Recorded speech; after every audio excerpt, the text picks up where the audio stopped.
Pangingilin ng Sabat, utos pa ba sa mga Kristiyano? Hindi na ho utos sa mga Kristiyano ang pangingilin ng Sabat.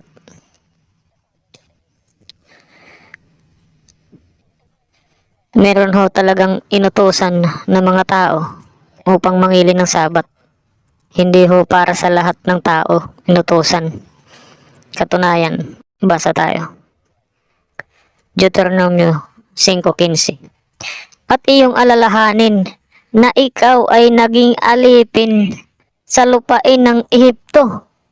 At ikaw ay nilabas ng Panginoon mong Diyos doon sa pamamagitan ng isang makapangyarihang kamay at unat na bisig. Kaya't iniutos sa iyo ng Panginoon mong Diyos na ipangilin mo ang araw ng Sabat. Ay maliwanag ho.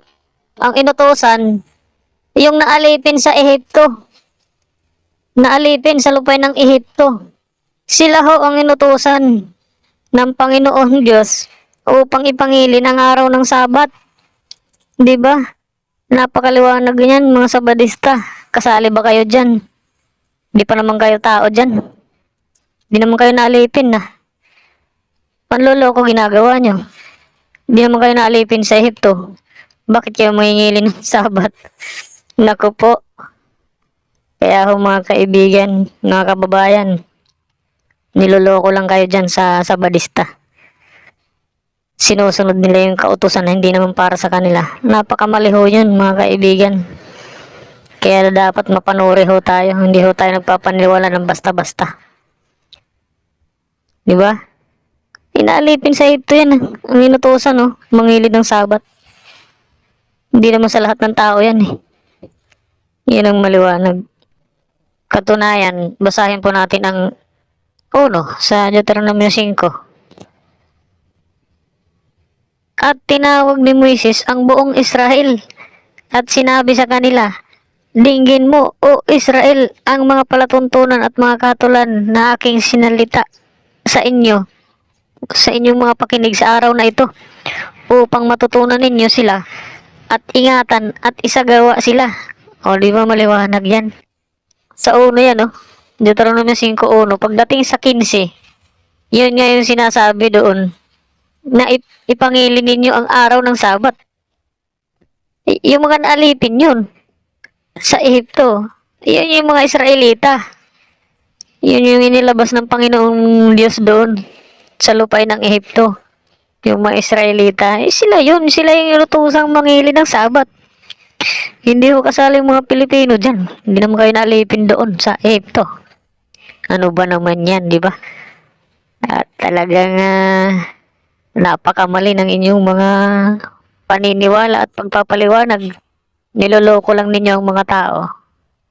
Delikado ho yan, mga kaibigan. Huwag ho kayong papaniwala sa mga ganyan.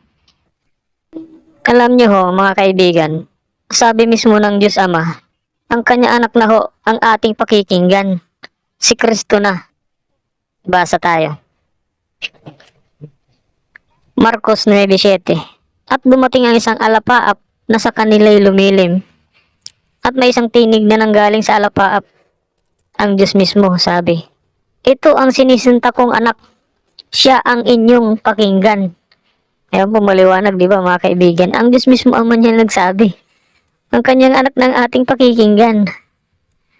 Ay ngayon, kung ang anak niya, si Kristo ang ating pakikinggan, siyempre kautusan na niya ang ating susundin. Basahin po natin ang sabi ng Panginoon Kristo sa Mateo 28:20.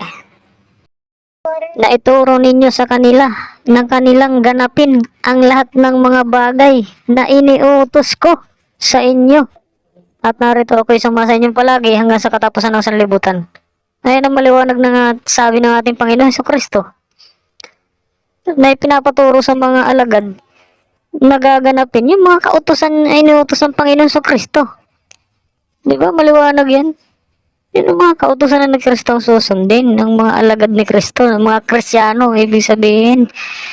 Ngayon, kung Kristiyano ka, palagay mo sa sarili mo, Kristiyano ka, may kautusan ni Kristo dapat ang sinusunod mo. Hindi yung kautusan ni Moises. Wala ka na sa panahon ni Moises, kaibigan. Huwag kayong magpapaloko sa mga Sabadista na, niloloko lang kayo. O, di ba? Panahon tayo ng Kristiyano eh. Bakit ang susundin mong kautos panahon ni Moises? Eh, ang sabi naman ng Panginoong Kristo, yung gaganapin na natin yung kautusan niya. At yung mismo sabi ng Diyos Ama na si Kristo na ang ating pakikinggan, di ba? Maliwanag ho yan.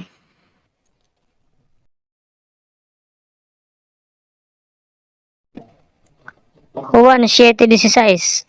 Sinagot nga sila ni Jesus at sinabi, ang turo ko ay hindi akin, kundi doon sa nagsugo sa akin. O di ba maliwanag yan? Ang mga turo at mga kautosan na itinuro ng Panginoon sa Kristo ay hindi kanya, kundi sa Diyos Ama yun. Kaya nga maliwanag, ang kautosan ni Kristo natin susundin, sinusunod natin ang Diyos Ama. Kasi yun ang nagbigay sa kanya ng utos eh. Kung anong itinuturo ng Panginoon sa Kristo eh, galing sa Diyos Ama mismo yun eh. Di ba? Kaya yung pangingilin-ngilin ninyo ng Sabat, wala na yan. Wala na may inutos ang Panginoon sa Kristo mangilin ng Sabat eh. Wala na. Sa panahon ni Moises yun. Yun nga yun eh, yung mga sa Israelita yun eh, na naalipin sa Egypto eh. Inalis ng Diyos Ama doon. Saka sila inutusan na mangingilin sila sa ikapitong araw. Ibig sabihin kasi nun, nung panahon kasi nung alipin sila sa Egypto, wala silang kapahipahinga. Dire-diretso ang kanilang mga paggawa. Mga alipin sila eh. Ay nung nilabas na ng Panginoon, binigyan na sila ng isang araw na upang magpahinga. Ganun po yun. Hindi ho yun para sa lahat ng tao. Naku po.